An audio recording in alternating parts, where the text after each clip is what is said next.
ಅದರ ಬಗ್ಗೆ ಪತ್ರಿಕಾಗೋಷ್ಠಿಯಲ್ಲೂ ಹೇಳಿದ್ದೇನೆ. ಈ ಬಸ್ ಸ್ಟ್ಯಾಂಡ್ ಒಂದು ಒಟ್ಟಾರೆ ನೋಡಿದ್ರೆ ಮಹಾನಗರ ಪಾಲಿಕೆ ಒಳಗಡೆ ಬರುವಂಥ ಒಂದು ಮೂಲ ಮಂಗಳೂರಿನ ಜಿಲ್ಲೆಯ ಬಸ್ ಸ್ಟ್ಯಾಂಡ್. ನಾನೊಂದು ಶಾಸಕನಾಗಿ ಸ್ಥಳೀಯ ಬಸ್ ಸ್ಟ್ಯಾಂಡಿನ ಒಳಪಟ್ಟಂಥ ಶಾಸಕ ನಾನೇ ಆಗಿದ್ದೇನೆ. ಇವತ್ತು ಈ ಬದಲಾವಣೆ ಮಾಡಿದ್ದು 100ಕ್ಕೆ 100 ಏಕಪಕ್ಷೀಯವಾಗಿ ಮಂತ್ರಿಗಳು ಕೊಟ್ಟಂಥ ಜಿಲ್ಲಾ ಉಸ್ತುವಾರಿ ಸಚಿವರ ಮೌಖಿಕ ಆದೇಶದ ಪ್ರಕಾರ ಪೊಲೀಸ್ ಇಲಾಖೆ ಮತ್ತು ಜಿಲ್ಲಾಡಳಿತ ಈ ರೀತಿ ನಿರ್ಣಯವನ್ನು ಪಡ್ಕೊಂಡಿದೆ ಅಂಥೇಳಿ ನಾನು ಕೇಳಲ್ಪಟ್ಟೆ, ಅಧಿಕಾರಿಗಳಿಂದ ಕೇಳಲ್ಪಟ್ಟೆ. ಜಿಲ್ಲಾ ಉಸ್ತುವಾರಿ ಸಚಿವರು ಇಲ್ಲಿಯವರಲ್ಲ, ಅವರಿಗೆ ಇಲ್ಲಿಯ ಬಗ್ಗೆ ಮಾಹಿತಿಗಳನ್ನು ಅವರು ಪಡ್ಕೊಳ್ಬೇಕಿತ್ತು. ಬಸ್ಸು ಸಂಘದ ಚಾಲಕರು, ಆಟೋ ರಿಕ್ಷಾ ಸಂಘದ ಚಾಲಕರು ಮಾಲಕರು ಅಥವಾ ಬಸ್ಸಿನಲ್ಲಿ ಹೋಗುವಂಥ ಪ್ಯಾಸೆಂಜರ ಪರವಾಗಿ ಕೆಲವರು, ಮಹಾನಗರ ಪಾಲಿಕೆ ಮೇಯರ್ ಮತ್ತು ಅಧಿಕಾರಿಗಳು, RTO ನಾವೆಲ್ಲ ಕೂತು ಇದರ ಬಗ್ಗೆ ಕೂಲಂಕುಷವಾಗಿ ಚರ್ಚೆ ಮಾಡಿ ಜನರ ಭಾವನೆಗಳಿಗೆ ಯಾವ ರೀತಿ ತೊಂದರೆ ಆಗುತ್ತೆ ಅಂತೇಳುವಂಥದ್ದನ್ನು ಗಮನದಲ್ಲಿಟ್ಟುಕೊಂಡು ಇದಕ್ಕೆ ಒಂದು ನಿರ್ಣಯವನ್ನು ತೆಗೆದುಕೊಳ್ಬೇಕು.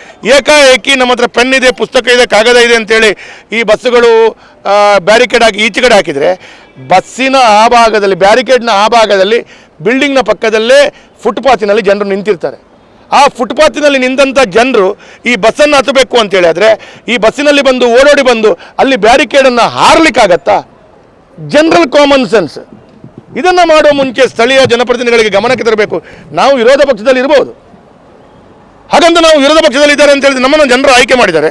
ನಮ್ಮನ್ನು ಇಷ್ಟರ ಮಟ್ಟಿಗೆ ಕಡೆಗಣಿಸಿ ನಿಮಗೆ ಬೇಕಾದ ಹಾಗೆ ನೀವು ನಿರ್ಣಯವನ್ನು ಮಾಡಿಕೊಂಡ್ರೆ ಇದಕ್ಕೆ ನಮ್ಮ ಸಹಮತ ಇಲ್ಲ. ನಾನು 100ಕ್ಕೆ 100 ಹೇಳ್ತೇನೆ.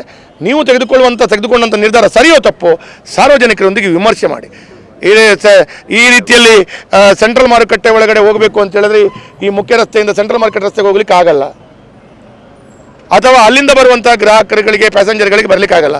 ಇಲ್ಲಿ ಈ ಟ್ರಾಫಿಕ್ ಮ್ಯಾನೇಜ್ಮೆಂಟ್ ಮಾಡಿಕೊಂಡು ಹಲವಾರು ವರ್ಷಗಳಿಂದ ಅನುಭವ ಇದ್ದಂಥ ವ್ಯಕ್ತಿಗಳು, GK ಭಟ್ರು ಅಥವಾ ಬಸ್ ಸಂಘದವರು, ಇವರನ್ನು ಗಣನೆ ತೆಗೆದುಕೊಳ್ಳೋದು ಏಕವಾಗಿ ಈ ಬಸ್ಸಿನವರು ಫಸ್ಟಿಗೆ ಫ್ರೀ ಬಸ್ಸುಗಳು ಬಂದಿದೆ ಅಂತ ಹೇಳುವಂಥ ದೃಷ್ಟಿಯಲ್ಲಿ ಬಸ್ಸುಗಳಿಗೆ, ಪ್ಯಾಸೆಂಜರ್ಗಳಿಗೆ ಸರಿಯಾದ ವ್ಯವಸ್ಥೆಗಳಾಗದೆ ಕಷ್ಟವನ್ನು ಬಸ್ಸಿನವರು ಪಡ್ತಾ ಇದ್ದಾರೆ. ಆ ಕಷ್ಟಕ್ಕೆ ಇನ್ನಷ್ಟು ತುಪ್ಪ ಬರೆದ ಹಾಗೆ ನೀವು ಬೆತ್ತದಲ್ಲಿ ಹೊಡೆದ ಹಾಗೆ ಮಾಡಿದರೆ ಆ ಬಸ್ಸಿನವರು ಬದುಕುದು ಬೇಡವೋ?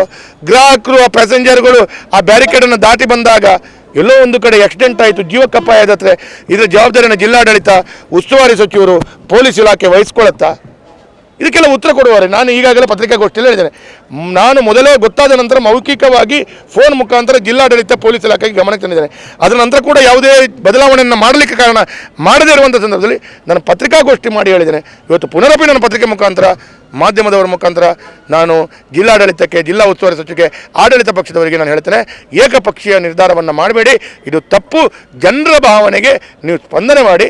ನೀವು ಎಲ್ಲರ ಬಗ್ಗೆ ಮಾಹಿತಿಗಳನ್ನು ಪಡ್ಕೊಂಡು, ಎಲ್ಲ ವಿಚಾರಗಳ ಬಗ್ಗೆ ಮಾಹಿತಿಯನ್ನು ಪಡ್ಕೊಂಡು ಯಾವುದೇ ಬದಲಾವಣೆಗಳು ಮಾಡಿ.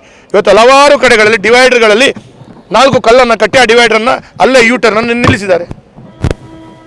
ಅಲ್ಲಿ ತನಕ ರಿಕ್ಷಾದವರು ಹೋಗಿ ಅಲ್ಲಿ ಯೂಟರ್ನ್ ಮುಂಚೆ ನಿನ್ನೆ ಇತ್ತು, ಇವತ್ತಿಲ್ಲ, ರಾತ್ರಿ ಹಾಕಿದ್ದಾರೆ. ಅವರು ಇನ್ನೊಂದಲ್ಲಿ ಮುಂದೆ ಹೋಗಿ ತಿರುಗಾಡಿಸಿ ಬರಬೇಕು.